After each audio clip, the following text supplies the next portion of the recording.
Hi friends, welcome to மீனு views. இது வந்து எங்கள் வீட்டிலே வளர்ந்த கோழி, அதிலிருந்து பறித்த பாவக்காய் தான்.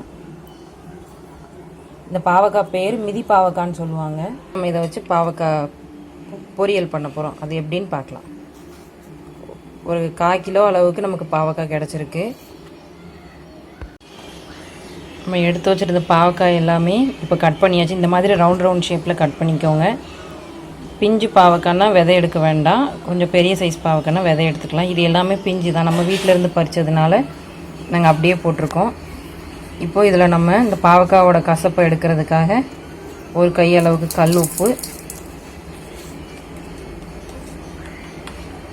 ஒரு 1/2 டீஸ்பூன் மஞ்சள்தூள் போட்டு கொஞ்சம் மிக்ஸ் பண்ணி ஒரு 5 நிமிஷம் அப்படி விட்டுருங்க.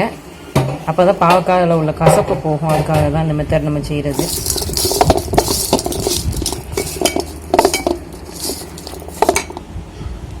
அஞ்சு நிமிஷம் ஆயிடுச்சு, நல்லா ஊற வச்சுட்டோம். இப்போ இதை நம்ம கழுவி எடுத்துக்கலாம். இப்போ நம்ம பாவக்காவை கழுவி எடுத்தாச்சு. இதில் நம்ம இப்போ மசாலாலாம் சேர்த்துக்கலாம். 1 டேபிள் ஸ்பூன் வத்தப்பொடி,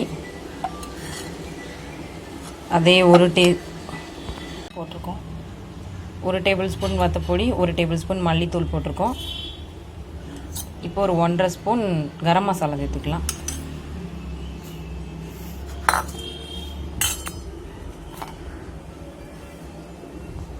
உப்பு தேவையான அளவு,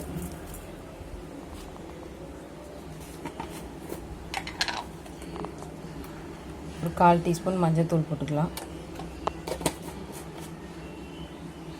எல்லாத்தையும் நம்ம மிக்ஸ் பண்ணிக்கலாம் ஒன்றா.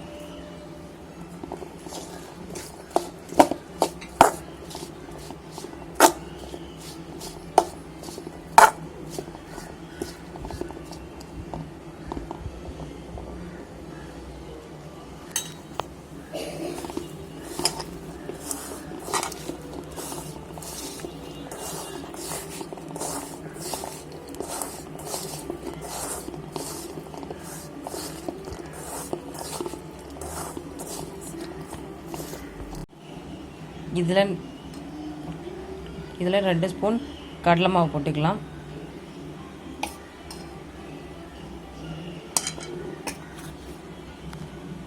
அரிசி மாவு சேர்த்துக்கலாம்.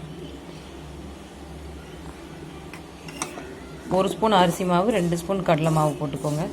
போட்டு நல்லா மிக்ஸ் பண்ணுங்க. தண்ணி சேர்க்க வேண்டாம். தண்ணி சேர்க்காமல் முதல்ல மிக்ஸ் பண்ணிட்டு தேவைன்னா தண்ணி கொஞ்சமாக தெளித்து மிக்ஸ் பண்ணிக்கலாம்.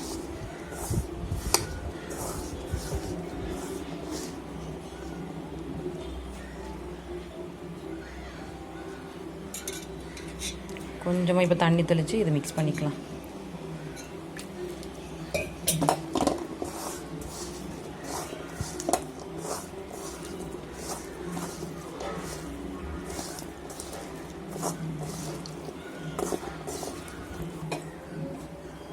அரிசி மாவு கடலை மாவு வந்து பாவக்காய் நல்லா மொறுமொறுன்னு கிறிஸ்பியாக வர்றதுக்காக தான் நம்ம அதை சேர்க்குறோம்.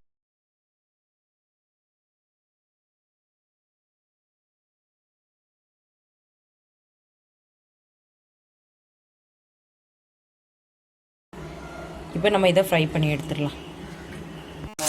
விரவி வச்சுக்க பாவக்காய் இதில் சேர்த்துக்கலாம்.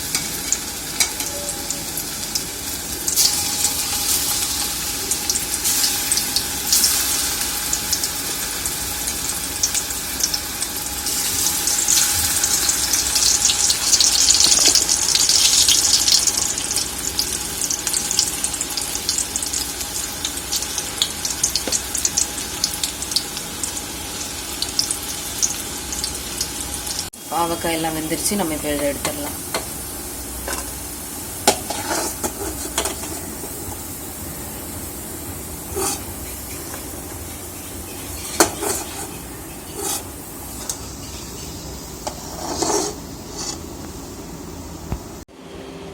ஓகே ஃப்ரெண்ட்ஸ், இப்போ நமக்கு பாவக்காய் ஃப்ரை ரெடி ஆயிடுச்சு. நம்ம எல்லா பாவக்காயுமே இந்த மாதிரி ஃப்ரை பண்ணி எடுத்தாச்சு. கசப்பே இல்லை. இது கூட தயிர் சேர்த்து மிக்ஸ் பண்ணி பொரிச்சு எடுத்திங்கன்னா இன்னும் டேஸ்ட் நல்லாயிருக்கும், கசப்பு கம்மியாயிரும். நாங்கள் இன்றைக்கி தயிர் சேர்க்கலை, நீங்கள் சேர்த்து செஞ்சு பாருங்கள். இது ட்ரை பண்ணி பார்த்துட்டு எப்படி இருந்ததுன்னு கமெண்ட் பண்ணுங்கள். எங்கள் சேனல் சப்ஸ்கிரைப் பண்ணுங்கள், சப்போர்ட் பண்ணுங்கள். தேங்க்யூ.